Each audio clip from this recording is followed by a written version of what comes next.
반갑습니다. 아파트 가격 정파가시 시작하겠습니다. 많은 분들이 이제 서울 아파트값 통계만 나오면 야 정말 화가 난다 화가 나. 자 저를 포함해서 많은 분들이 아니 도대체 이럴 수가 있을까라는 생각이 들 정도로 특히나 지금 정부 통계하고 민간 통계하고 계속 디커플링이 나면서 자 어느 한쪽에서는 뭐 지금 추세적으로 상승 중에 있다. 어느 쪽에서는 또 이제 뭐 상승폭이 축소되면서 지금 하락 추세 쪽에 있다. 뭐 이런 이야기들이 이제 계속 반복되다 보니까 도대체 어느 쪽 말이 맞느냐. 뭐 저도 우리 뭐 시청자분들의 항의를 받을 때가 많은데 자 오늘 또 완전히 디커플링이 났죠. 바로 KB부동산. 자, 근데 이 KB부동산도 한국부동산 못지않게 굉장히 중요하죠. 뭐 물론 한국부동산원은 이제 뭐 이렇게 정부 통계라는 이제 뭐 이런 어떤 뭐 위치를 갖고 있고 그렇지만 또 KB부동산 같은 경우는 민간 통계 중에서 은행들의 뭐 이렇게 뭐 아파트 시세라고 할까요? 그러니까 은행들이 대출을 해주면서 어떻게 보면 굉장히 더 실질적이죠. 내 지금 이 돈이 은행이 이 돈을 떼이느냐 마느냐 할 정도로 이런 지금 상황이다 보니까 KB부동산, KB시세라는 것은 또 담보대출을 해주는 그런 시세가 되는 거니까 사실 뭐 이게 어느 게 더 우위에 있다 뭐 이렇게 이야기하긴 그렇습니다. 그러니까 결국은 뭐 한국부동산원 통계는 이제 정부 통계로서 어떤 그 위치를 갖는 거고 KB부동산, KB시세는 또 이제 은행들의 담보대출 뭐 가격이라는 의미에서 또 위치를 갖기 때문에 뭐 두 개를 뭐 같이 본다라고 하면 자 근데 이 두 개가 같은 방향으로 가는 게 아니라 전혀 다른 방향으로 가고 있다라는 거죠. 그래서 5월 지금 서울 주택가격 이제 동향이 나왔는데 아니 지금 뭐 한국부동산원 같은 경우에는 5월 지금 계속 뭐 상승 뭐 계속 더 올라가고 있다 이렇게 나왔는데 오히려 지금 5월 같은 경우에 전월보다 무려 0.17%나 축소됐다. 와, 깜짝 놀랐습니다. 0.17%면 상당히 지금 뭐 좀 많이 축소됐는데 자 결국은 5월 들어서서 4월보다 지금 더 꺾였다는 얘기잖아요. 자 근데 이게 왜 자꾸 이렇게 좀 뭐 혼란스러우냐면 조금 뭐 자료를 보면서 좀 말씀드리면 자, 이것 때문이죠. 지금 한국부동산원의 지금 셋째 주 통계가 지난주 목요일이었죠. 지난주 목요일 날 0.28에서 0.31. 사실 0.31이라는 수치가 굉장히 높기 때문인 것도 있고, 이렇게 보시면 이렇게 뭐 좀 이렇게 그렇죠. 뭐 분홍색이라고 할까요? 그러니까 요즘 붉게 표시된 게 0.25% 올라가면 뭐 이제 요런 색깔로 표시가 됐는데 자 결국 0.25를 넘어섰다라는 것은 뭔가 상승 쪽에 좀 뭐 뭐 빨간불이라면 좀 뭐 어쨌든 이게 이제 더 빨개지죠. 0.5% 이상이면 그래서 그쪽으로 가는 그러니까 과열 쪽으로 가는 뭐 초입 뭐 이 정도 지금 수치이기 때문에 굉장히 뭐 여기에 대해서 정부도 뭐 좀 이거를 경계하고 있다 뭐 이런 얘기 지금 나올 정도로 자 이런 상황이라는 거죠. 지금 5월 셋째 주 좀 상황을 보면 자 더더구나 지금 매매 가격 지수 변동률 추세를 보더라도 지금 5월 지금 첫째 주가 0.15였는데 지금 둘째 주가 0.28 요때부터 좀 문제가 됐죠. 그래서 5월 둘째 주부터 0.28로 지금 완전히 뭐 한 2배 정도 특히나 지금 이번 주 뭐 이제 5월 18일 셋째 주 같은 경우에는 0.31 거의 2배가 살짝 넘었죠. 자 그런데 보시는 것처럼 4월 지금 상황 여기 보면 4월 지금 뭐 이게 한 둘째 정도 되는 것 같은데 둘째 주가 0.1 또 셋째 주가 0.15 지금 또 마지막 째 주가 0.14 뭐 이런데 자 결국 0.1에서 0.14 정도 됐던 게 지금 5월 들어서서는 0.15, 0.28, 0.31이잖아요. 그럼 누가 보더라도 4월보다 5월은 훨씬 더 상승폭이 커졌네 이렇게 해석을 할 수 있잖아요. 그런데 지금 KB부동산 같은 경우에는 전혀 반대 방향이 지금 나왔잖아요. 그래서 KB는 오히려 4월보다도 지금 5월이 더 낮아진 것도 그것도 마이너스 0.17이면 상당폭이 지금 낮아진 걸로 이렇게 나왔기 때문에 자, 결국은 4월보다 5월이 더 꺾였다라는 건데 도대체 그러면 한국부동산원에서 4월보다 5월이 더 상승했어라는 이 통계를 신뢰하고 어떤 뭐 매수가 됐던 매도가 됐던 이런 스탠스를 가져가야 될지 아니면은 지금 KB부동산에서 지금 한 것처럼 추세적으로 좀 꺾였다. 4월보다는 5월이 꺾였다. 자, 이걸 보고 매도 매수 뭐 이런 스탠스를 가져가야 될지. 자, 이런 게 지금 뭐 너무 헷갈리기 때문에 우리 시청자분들도 야, 도대체 누구 말이 맞냐? 신문방송은 한국부동산원에서 데이터가 나왔을 때는 그냥 그대로 갔다가 와, 무조건 상승 이렇게 헤드라인을 뽑고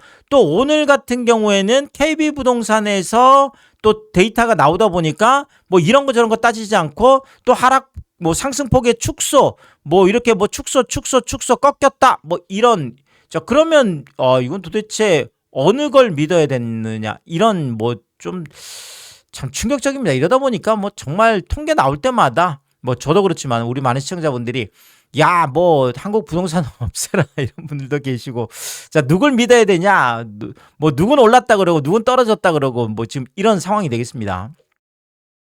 자 그리고 한국부동산원의 이제 정부 통계다 보니까 정부가 이제 이 부분에 대해서 추가 규제를 계속 얘기할 수밖에 없겠죠. 왜냐하면 지금 한국부동산원에서 계속 올랐다라고 하니까 결국 어떻게 보면 뭐 정부의 추가 규제를 조금 촉진하는 이런 통계라고 할 수 있겠죠. 그래서 오늘도 지금 나온 얘기가 당장 서울, 경기, 인천의 전세 대출 보증 비율을 현재 80%에서 70%로 축소한다라는 저도 깜짝 놀랐습니다. 원래 이 전세 대출 보증 비율이 그냥 100%였죠. 100%였던 거를 90%로 축소할 때도 와 이거 충격적이다라고 했는데 이거를 지금 현재 80%까지 낮춰놨죠. 80%까지 627 규제에서 이걸 낮춰놨는데 자 결국 이 80%에서 더 낮추겠다. 지금 이걸 70%까지 낮추겠다.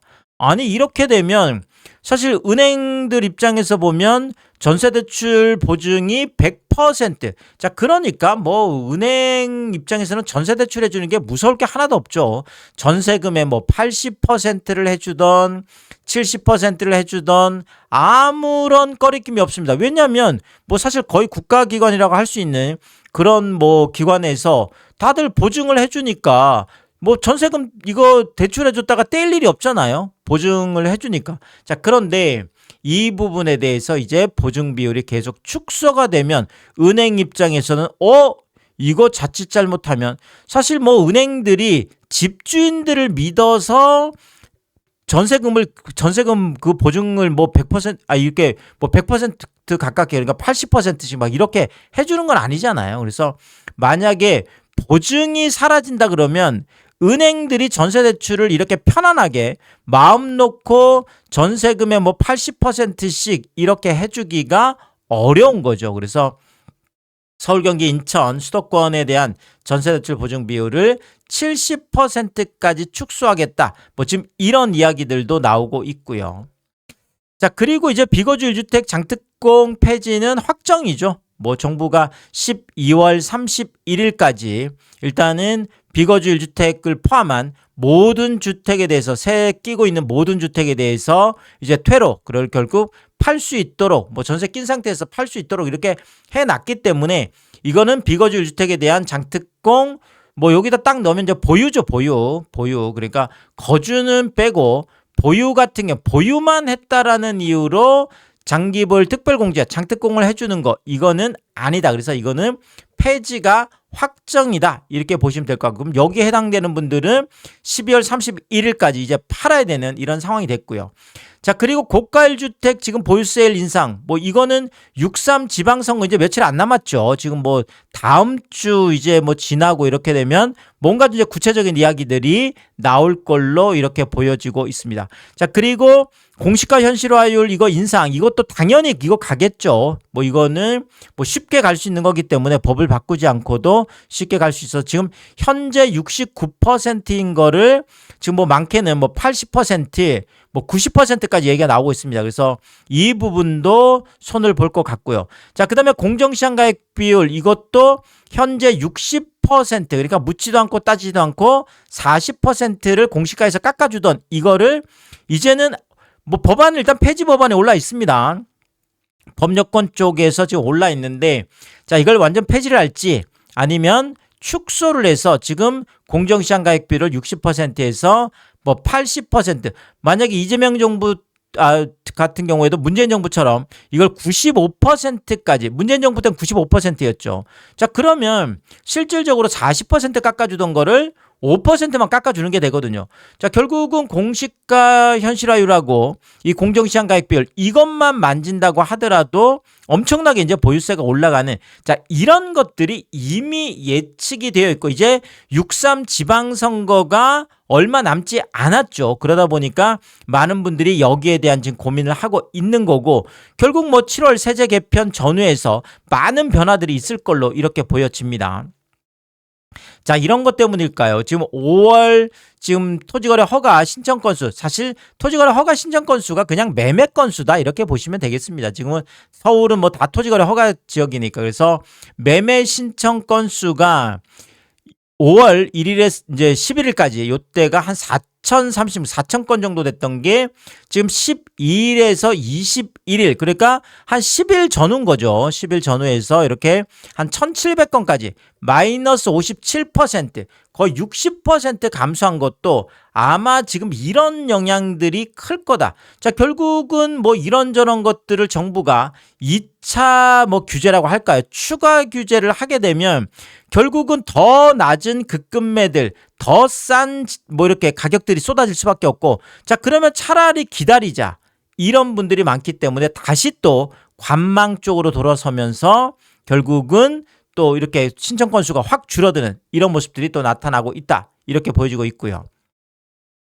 자, 결국은 이런 상황에서 이제 KB부동산 5월 이제 서울 주택 가격 동향이 전월보다 오히려 0.17%나 축소된 걸로 이렇게 지금 나타났다. 뭐 이렇게 분석이 되고 있고요. 자, 더더구나 특히 강남 같은 경우에는 마이너스 0.41 이거는 상승폭이 축소된 게 아니라 아예 그냥 지하죠.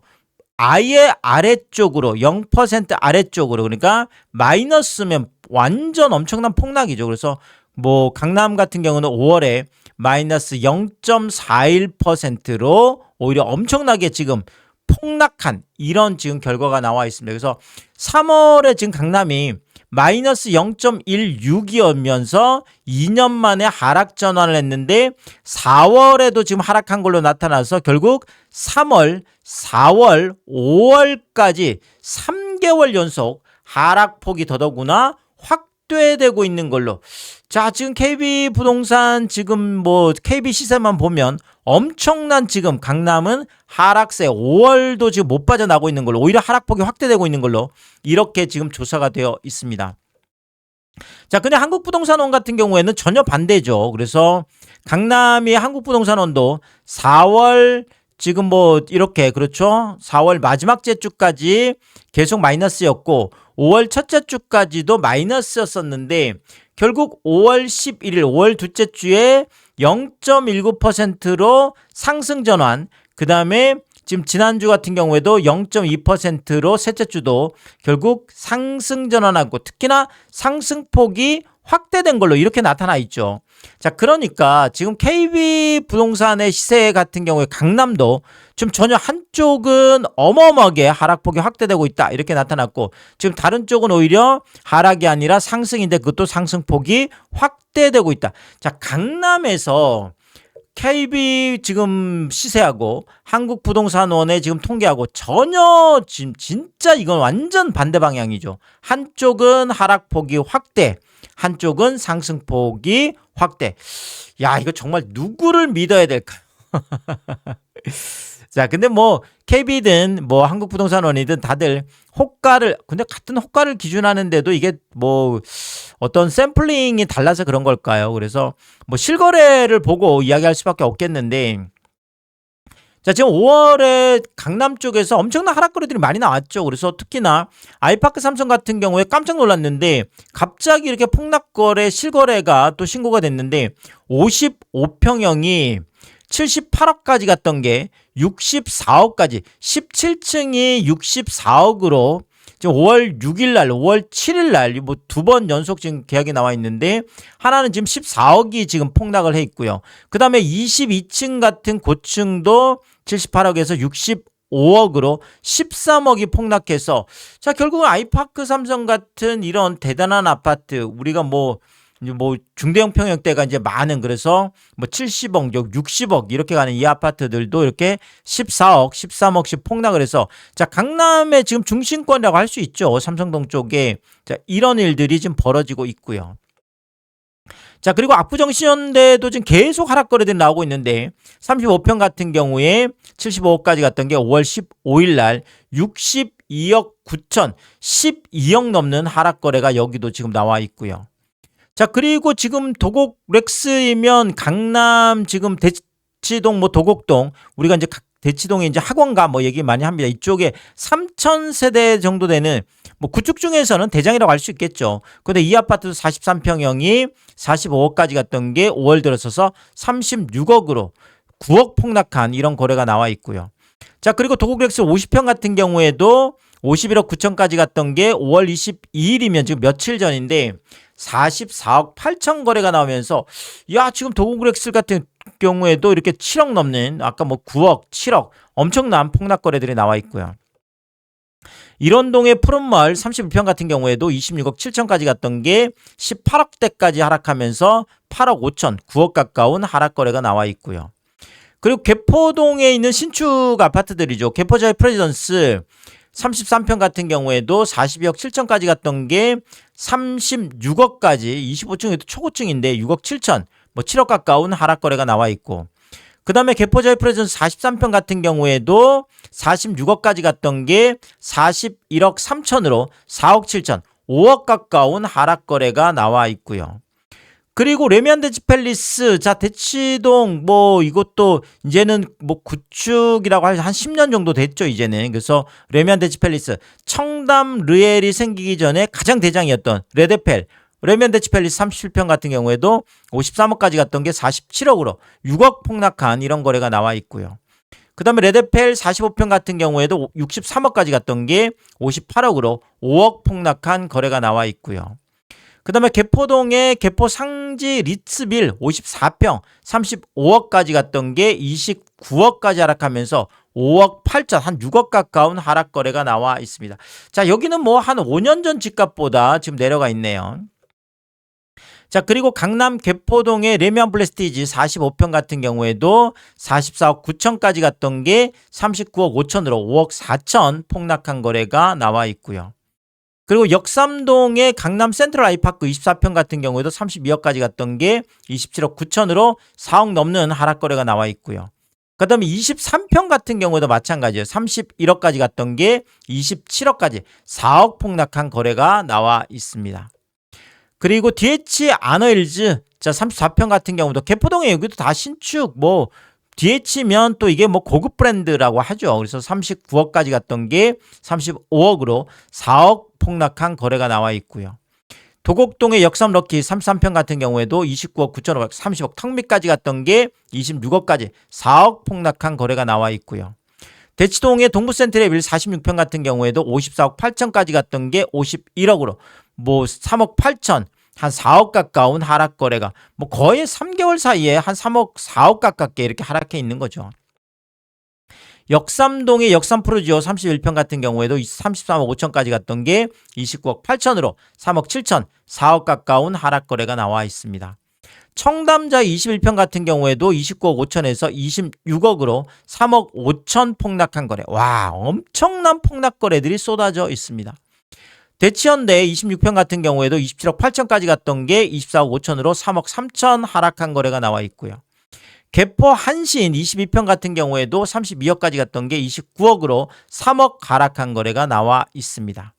수서 한아름 36평, 뭐 약간 강남의 외곽이라고 할 수 있는 이런 쪽까지도 27억까지 갔던 게 24억, 3억 하락한 거래. 엄청난 하락 폭락 거래들이 뭐 중심권이든 뭐 약간 외곽이든 강남에서 이렇게 지금 나와 있어서, 자, 강남은 뭐 5월 들어서도 완전히 엄청난 하락인 거는 분명해 보입니다. 자, 특히나 5월에 지금 거래는 안 나왔지만 청담 르엘 당연히 이거 살펴드려야 되죠. 왜냐하면 뭐 이제는 강남의 대장이라고 할 수 있겠습니다. 작년 11월에 입주를 한, 그래서 34평형 국민평형이 67억 8천 68억까지 갔던 뭐 정말 엄청난 아파트이기 때문에 청담 르엘을 빼놓고 이렇게 뭐 강남 아파트 값을 이야기하기가 그렇죠. 그래서 68억까지 갔던 건데 이게 지금 2월의 마지막 거래가 54억이었습니다. 그것도 30층이면 완전 지금 초고층인데 54억까지, 와, 거의 14억이 폭락한, 자, 이 상태에서 지금 더 거래가 안 나오고 있는데, 자, 그러면 호가는 지금 어디까지 가 있느냐, 이게 중요하겠죠. 자, 일단은 중층 뭐 54억 매물이 그대로 나와 있습니다. 근데 거래가 안 되고 있는 거고요. 자, 그리고 35층 중에 30층이면 아까 54억 나왔던 거하고 지금 똑같은 층인데, 자, 이것도 53억까지 지금 매물이 나와 있습니다. 와, 54억보다 더 낮췄네요. 그래서 뭐 이렇게 되면 53억이면 결국은 68억에서 한 15억 정도, 15억을 최고가 대비해서 15억을, 그것도 35층 중에 30층을 15억을 낮췄는데도 지금 거래가 안 되고 있는 이런 상황이고요. 자, 더더구나 35층 중에 고층 매물이 50억 매물이 있습니다. 자, 20일 날 확인 매물인데, 자, 지금 며칠 지났는데 아직까지 거래가 안 되고 있습니다.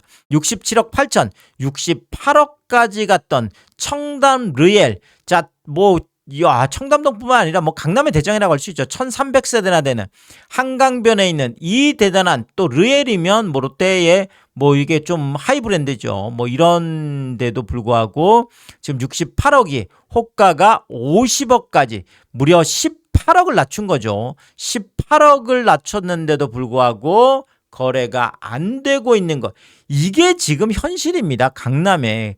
자, 그런데 지금 뭐 강남이 뭐 상승했다 나오는 게 제가 이해가 안 된다 이렇게 말씀드리는 게 바로 이런 것 때문이고요. 자, 더더구나 지금 저층 같은 경우에는 꺾기까지 들어가서 49억 9,500 매물도 있습니다. 68억이면 70억 쪽으로 갔던 거죠. 지금 70억 간다 이렇게 했던 건데 70억 무너지고 60억 무너지고 50억 무너지고, 자, 결국은 40억대 매물까지 있는데도 거래가 안 되고 있는 게 현실입니다. 자, 그 다음에 구축 중에서 뭐 재건축 아파트 중에서는 당연히 압구정 신현대 61평을 살펴드릴 수밖에 없죠. 왜냐하면 61평형이 128억, 무려 평당 2억을 넘었던 아파트죠. 자, 근데 이게 4월 29일 날 90억 실거래가 떠서 깜짝 놀랐죠. 마이너스 38억.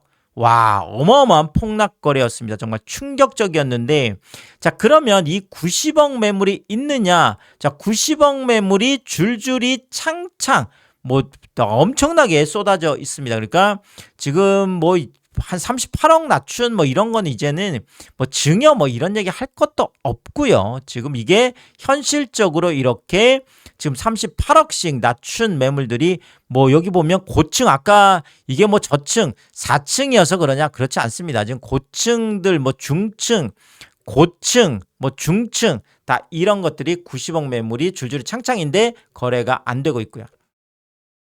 자, 더더구나 지금 89억이면 128억까지 갔던 게, 와, 90억도 비싸다. 89억으로 1억 깎은 매물도 나와 있는데 거래가 안 되고 있고요. 야, 90억도 비싸. 88억. 와, 중층, 고층인데 128억까지 갔던 게 40억이면 무려, 그렇죠, 40억을 깎은 거죠. 128억이 88억이면 40억, 마이너스 40억을 낮췄는데도 거래가 안 되고 있습니다. 자, 88억도 비싸다. 87억, 뭐 87억 5천, 중증이 87억, 41억을 낮췄는데도 거래가 안 되고 있고요. 자, 그 다음에 86억, 87억도 비싸. 고층 86억이면 이거 42억을 낮춘 건가요? 와, 정말 말도 안 되죠. 자, 그런데도 거래가 안 되고 있습니다.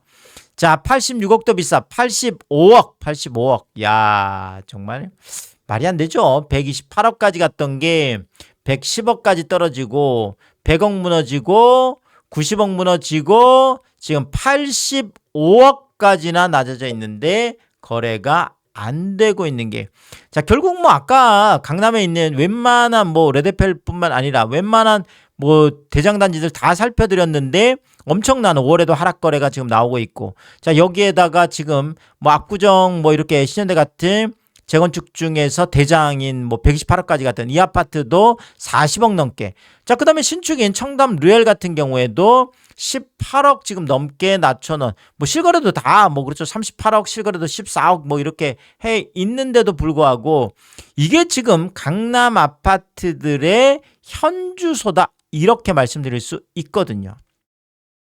자, 이러다 보니까 결국 아까 뭐 5월 11일 전후에서 5월 1일에서 5월 11일까지, 그 다음에 5월 12일에서 뭐 21일까지, 그 전후 이제 10일 거래 뭐 신청 건수가, 허가 건수가 이제 신청 건수죠. 그래서 강남 같은 경우에도 이러다 보니까 253건이나 됐던 게 16건으로 마이너스 76%, 80% 넘게 감소했고요. 서초도 151에서 40건으로 마이너스 74%, 송파도 269에서 86건으로 마이너스 68%였고요.